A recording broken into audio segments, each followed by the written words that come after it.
Graça e paz, amados. Mais uma vez aqui vamos estar nesse excelente dia, abençoados, falando sobre o assunto aonde o tema é geração de Caim.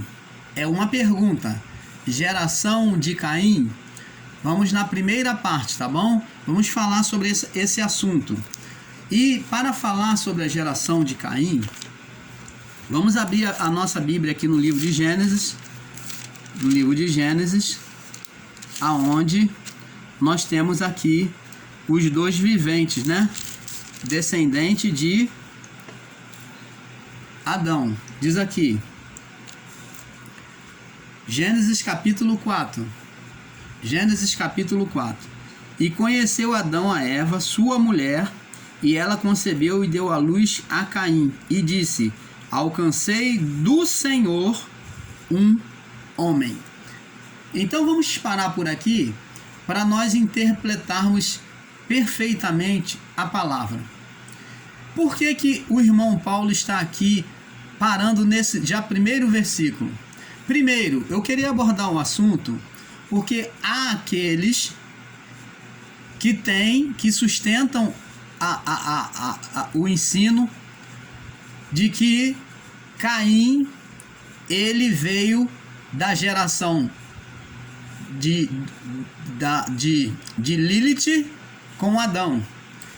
Dizem que Caim, por ser o filho mau ou o filho da perdição, ele veio a essas teses, esses pensamentos, esses segmentos de entendimento que diz que Caim veio da concepção de Adão com Lilith. Lilith é uma mulher demônio que é originária da serpente. Então dizem que Caim é filho da serpente, que Lilith era aquela serpente que tentou a Eva no jardim do Éden. Então, nós viemos aqui esclarecer justamente sobre a palavra. Primeiro, nós vemos aqui sobre a palavra, o primeiro verso diz assim, Gênesis 4:1. E conheceu Adão. Conhecer é ter uma relação sexual. Então ele conheceu a sua mulher, eles tiveram uma relação, Adão e Eva, sua mulher, e ela concebeu. Você vê que o termo conheceu vem logo após o quê? Conceber, que é engravidar.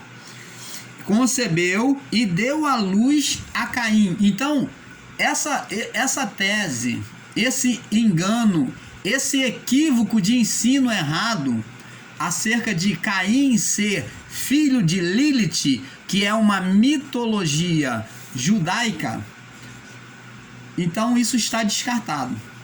Então diz que Adão conheceu a mulher e gerou o filho, a qual concebeu um filho e deu à luz a Caim, e disse: alcancei do Senhor um homem. Então Caim não foi concebido por uma mutação híbrida, que é de animal com o homem, com a Lilith, que diz que a mitologia judaica que ensinou isso, que a Lilith, uma mulher que se fez passar pela serpente, mulher demônio, que se fez passar pela serpente, foi a primeira mulher de Adão. Então, a mitologia judaica, mitos, são contos que eles imaginam que sejam verdade e vem trazendo, passando de geração a geração, e ele é formado com uma ideia de verdade, os mitos. Então é uma história mitológica sobre a Lilith, né? Uma mulher que não existiu. E o que aconteceu? E dizem que Caim é filho dela. Por isso ele é filho da serpente. Isso diz a mitologia. Por exemplo, vamos falar um pouco mais sobre a mitologia. Olha só os contos mitológicos judaicos. Na mitologia também, quando Jesus foi expulsar o demônio daquele cego e mudo, e Jesus conseguiu expulsar aquele demônio, e os judeus que já exerciam o exorcismo naquela época, principalmente os fariseus, eles consideraram que Jesus expulsou aquele demônio pelo príncipe de Beelzebu. E quem era Beelzebu? Beelzebu, na mitologia judaica, Beelzebu é da mitologia judaica, tá? É acompanhado porque eles tinham essa ideia mitológica dentro da sua religião, misturou a mitologia, a religião e formou uma verdade, né? Formou a verdade deles, dos ensinos deles. Então, eles disseram que Jesus expulsou aquele demônio pelo príncipe de Beelzebu. E quem era Beelzebu? Beelzebu era a mistura do deus Zebub, o deus Zebub, que era representado por um boi, com Baal, porque os dois eram os que lideravam as hostes celestial neste mundo maligno. A mitologia conta isso. E então nessa luta eles eram inimigos entre si. Nessa luta de Zebub com Baal, que era o Deus o Senhor das Trevas, então o Senhor das Trevas Zebub com Baal, então o que acontece?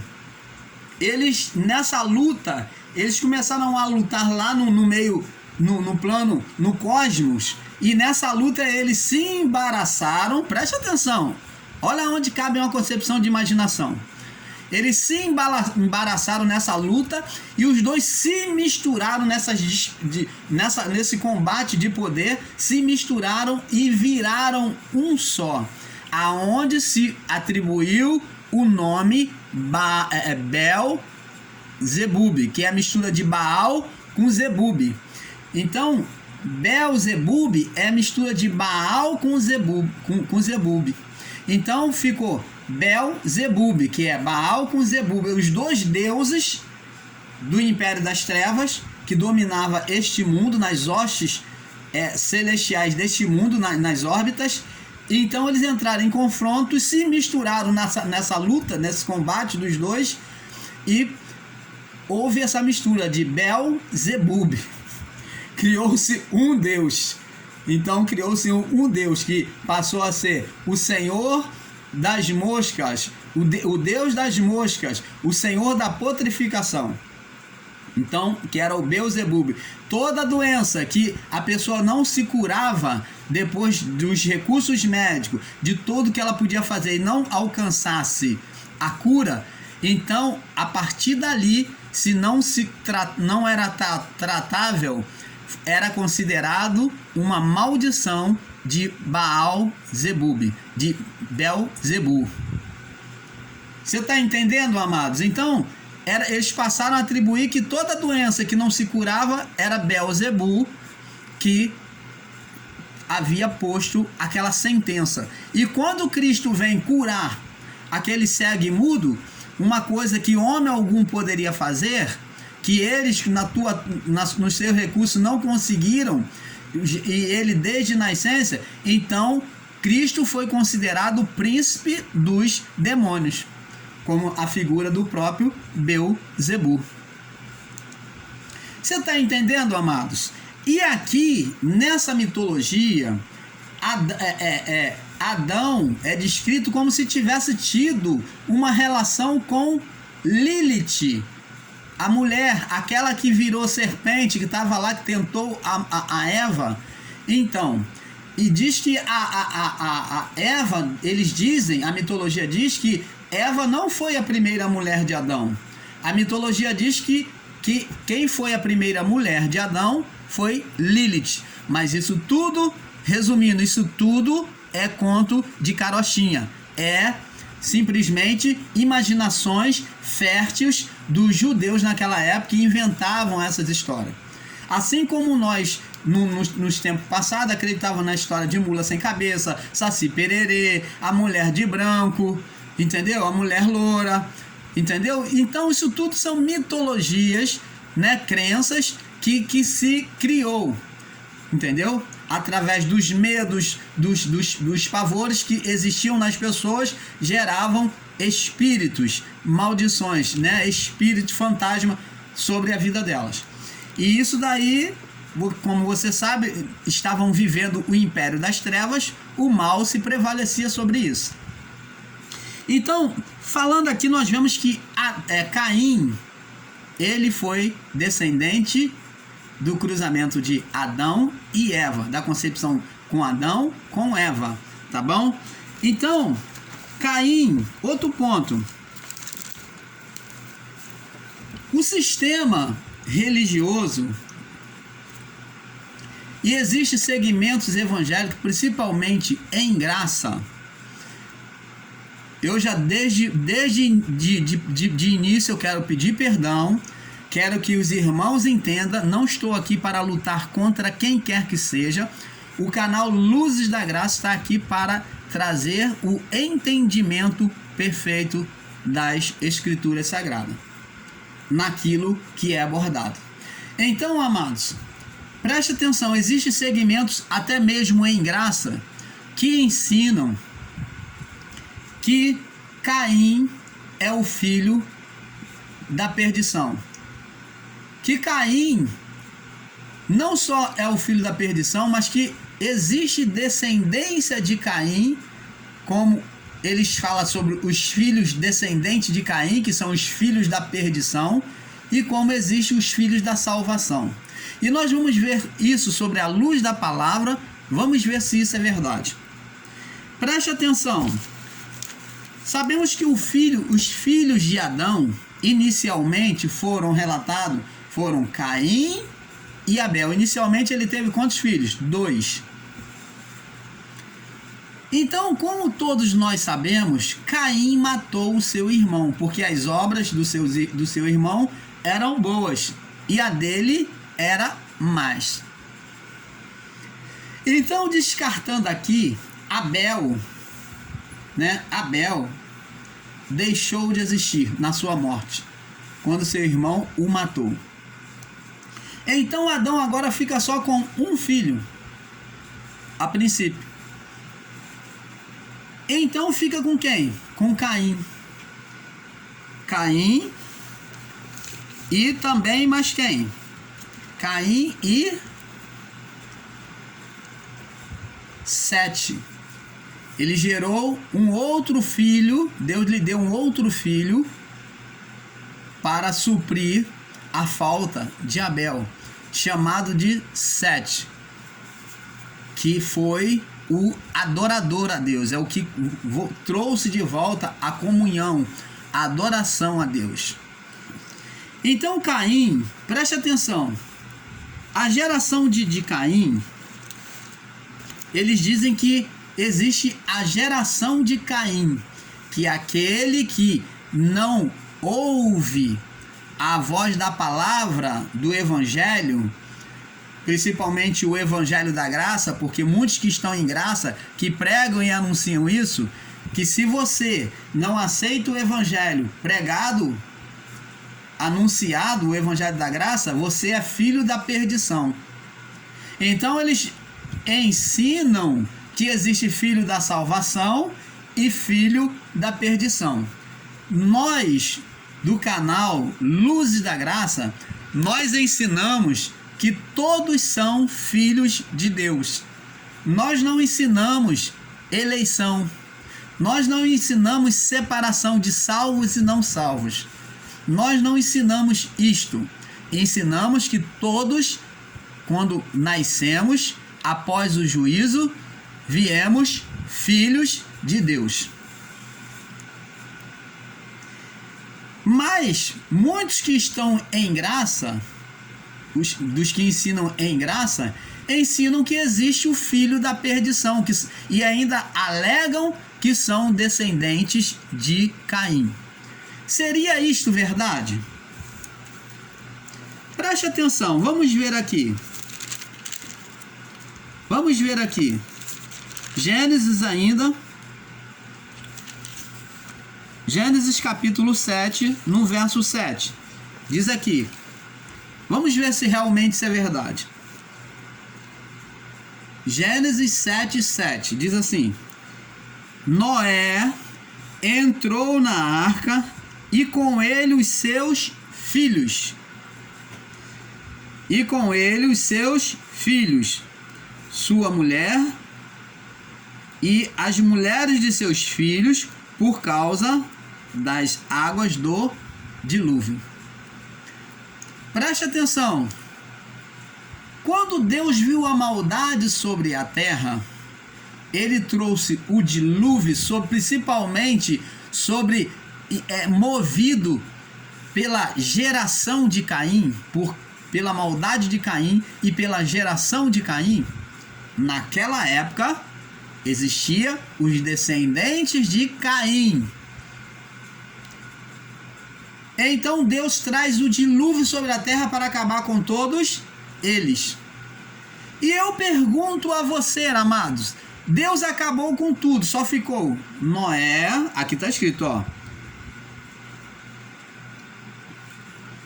Entrou Noé na arca 1. Noé na arca 1. Com ele, os seus filhos, quantos filhos ele tinha? Quantos filhos ele tinha? 3. Era quem? Qual os filhos de Noé? Sem, Cã, Sem, Cã e Jafité, os 3 filhos, então são 4. As suas mulheres, 3, 4 e 3, 7, e mais a sua esposa, 8. Então aqui conta-se 8 pessoas sendo salvas do dilúvio. Caim, preste atenção, amados, principalmente você que está em graça e você que tem recebido um ensino equivocado, até mesmo em graça, ou você que está no sistema religioso, na chamada igreja evangélica, preste atenção. A geração de Caim se acabou. Caim com a sua geração foi exterminada. Não havia mais descendente de Caim. Porque se você disser, mas irmão Paulo, mas e os que seguiram de Noé? Noé foi descendente daquele que veio como símbolo de perfeito, como símbolo de filho de Deus, de Sete. Toda a geração de Caim foi exterminada. Então não existe descendente de Caim. Não se pode fazer ensino em graça dizendo que a pessoa que não aceita o evangelho da graça, ou o que não é chamado para ser salvo, segundo eles ensinam, que são descendentes de Caim, que são filhos da perdição.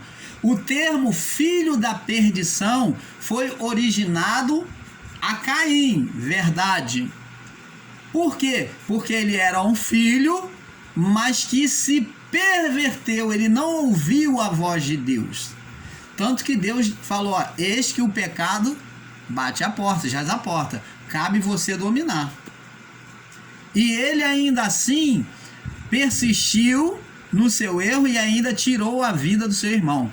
Por isso ele foi atribuído o título de filho da perdição. Então, filho da perdição é aquele que não ouve a Deus. E todas as vezes que a palavra nas escrituras fala de alguém que não ouve, ou alguém que vem combater contra a palavra de Deus, então usa-se e foi usado nas escrituras, como você vê em vários livros no chamado Novo Testamento, você vai ver que é trocado por filho da perdição, porque tem o mesmo espírito, toma a mesma procedência que Caim, em desprezar a palavra de Deus. Jesus mesmo, até em determinado ensino dele, ele falou, falando do reino de Deus, ele fala assim, porque muitos dirão naquele dia, Senhor, Senhor, não curamos em teu nome, não fizemos sinais e maravilhas no teu nome, não expulsamos demônios no teu nome. E ele fala assim, eu lhe direi abertamente, apartai de mim, porque eu nunca vos conheci. Porque são pessoas que ministraram o poder de Deus, porém elas ignoraram a palavra do Senhor. Tem o espírito, elas vêm no espírito, ela age como o espírito de Caim, que desprezam a voz de Deus. Desprezam a voz de Deus. Essas pessoas desprezaram a voz de Deus. Então é por isso que as Escrituras falam sobre os filhos da perdição. São aqueles que naquela época, no período antigo, antes do juízo, desprezavam a voz de Deus. Então foi atribuída a eles como filho da perdição. Não que as pessoas amadas e amadas fossem filhos de Caim, porque Caim não gerou filhos. Caim não gerou mais descendentes, porque toda a sua descendência morreu com ele. Toda a descendência de Caim morreu com ele. Acabou-se no dilúvio. Então, após dilúvio, só passou a existir quem? Noé, seus 3 filhos, suas 3 mulheres, as mulheres de seus filhos e a sua esposa, que dá um total de quantas pessoas? 8 pessoas. Inclusive, lá em Pedro, 1 Pedro, capítulo 3, vamos ver aqui, 1 Pedro, capítulo 3, para nós passarmos para outro vídeo. 1 Pedro 3:20. 1 Pedro, capítulo 3, verso 20, diz assim. Diz assim a palavra: os quais, noutro tempo, foram rebeldes. Está falando de quem? Aquele povo antigo, presta atenção. Quanto à longanimidade de Deus, esperava nos dias de Noé, enquanto se preparava a arca, na qual poucas, aí está aqui entre parênteses, isso aqui não existe na Escritura. Toda palavra entre parênteses foi acréscimo humano, foi apenas uma suposição humana do que quer dizer a Escritura. Então tá aqui, ó, o qual poucas, isto é, 8. Por que botaram 8? Porque contaram, assim como o irmão Paulo contou lá no início, na Escritura de Gênesis. Então, ele deduziu e disse, isto é, 8, está entre parênteses, porque é uma suposição humana de uma verdade. 8 almas se salvaram pela água. Então, está vendo aqui, amados? Não existiu mais ninguém senão Noé com a sua família. A partir de Noé, Deus cria um novo mundo. Então, o primeiro juízo de Deus foi através do povo antigo, antes, né? No período de Noé, ele trouxe o primeiro juízo. O primeiro juízo de Deus foi o dilúvio. Então, vamos passar para o próximo vídeo? Geração de Caim, parte 2. Tá bom? Fique na paz.